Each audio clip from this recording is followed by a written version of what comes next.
sitwasyon na ika'y aking iwasan. Ang mga pangako mo sa'kin noon ngayon ay nasaan sa naranasan kong to. Ako ay natauhan, naghiwalay tayong bigla nang di ko alam ang dahilan. Di mo na ba ako kailangan? Yun ba ang iyong rason? Kaya ba bigla mo pinutol ang ating relasyon? At ngayon ko lang nalaman na ganun pala, na hindi ako meron pala sa aking nauna. Pinagmukha mo kong tanga at walang kaalam-alam sa nangyari sa ating to. Parang wala kang pakialam at ang mga paratang mo sa'kin di totoo. Ibinigay ko naman ang lahat, pati ang puso ko ng buo. Bakit ganito? Ano bang maling nagawa sa mga nabalitaan ko? Napaisip na lang at di na nakapagsalita. Bakit sa'kin mo ito nagawa? Sa'kin di ka ba naging masaya? Di ko lubos maisip na bakit sa'yo pa ako nagpakatanga. Mali pala ako nang minahal noon.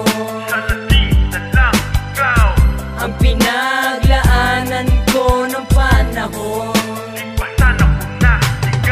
nang landas at di ko akalain na sa hiwalayan din mapupunta ang relasyon na iningatan natin noon. Pero ito ay mali pala. Wala na nga ba ang pagmamahal na sa'kin dati mo ibinigay? Pundasyon ng relasyon walang tibay, kaya madali rin itong bumigay. Sa aking kamay bumitiw na ipaghiwalay, tinangay ka na nga ng iba. Ako'y nabaliw sa mga naganap hanggang sa magsisayang makilala kita sa isang banda. Ikaw at ako tayong dalawa, hindi na lang pinagtagpo kung pursa. Kit sa puso lang din naman na matatamo.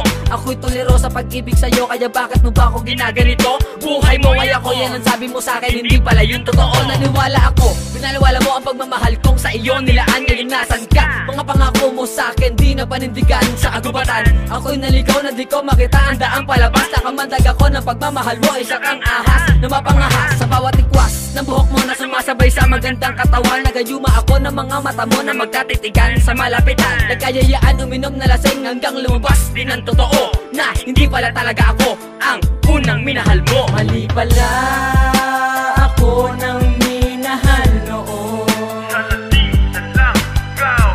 Ang pinaglaanan ko ng panahon, nang landas at di ko akalain na sa hiwalayan din mapupunta ang relasyon na iningatan natin noon. Pero ito ay mali pala. Mali pala ako nang minahal noon. Ang pinaglaanan ko ng panahon,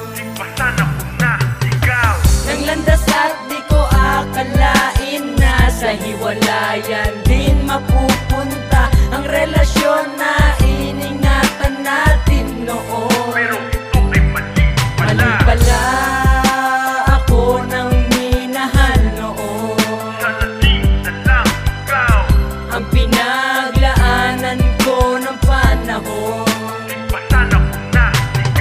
nang landas at di ko akalain na sa hiwalayan din mapupunta ang relasyon na iningatan natin noon. Pero ito ay mali pala. 4 na buwan na ang nakaraan mula nung tayo ay magkahiwalay. Walang komunikasyon na kahit ano, sarili ko doon na ay sanay. Umay na ako kapag naaalala nakasama kita. Si Doma na ay masaya, sa'kin wala ka nang ang halaga. Kaya wag na ko, iba na lang. Di mo na, kumalilin lang. Di mo na, kung mapapaniwala sa salita mong maanghang na puro kasinungalingan. Sorry kasi kailangan ko nang ang bitiwan ang mga kamay mo at gawin mo na rin kung saan ka masaya. Buong suporta ko nasa iyo na, habulin kita, asa ka pa? Ayoko na rin balikan ng mga masayang nangyari pa sa atin noon. Move on, ng sagot sa tanong at sakit na nararamdaman ko ngayon. Mayo 7, ang araw na ako'y iyong sinagot. At Hulyo 28, lahat sa atin iyong nilagot. Tapos ang dahilan mo sa'kin noon, gusto mo muna mapag-isa. Iba't nalaman ko na lang na meron ka ng iba. At ang balita ko pa, binalikan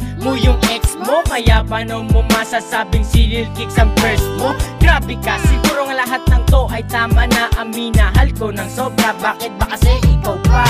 At ngayon tanggap ko na nawala na sa atin ang lahat na ginawa ko para sa'yo. Hindi pa ba sapat? Tinanggal ko bawat pangat sa aking puso ang sakit. Dahil akala ko noon wala na sa'yong hihigit. Mali pala ako nang minahal noon.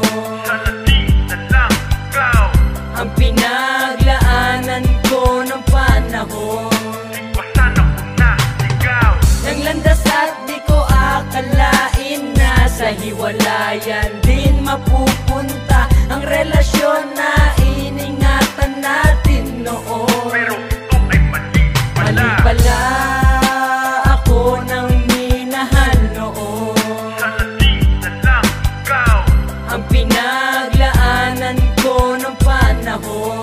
di pa sana ko na ikaw. Nang landas at di ko akalain na sa hiwalayan din mapupunta ang relasyon na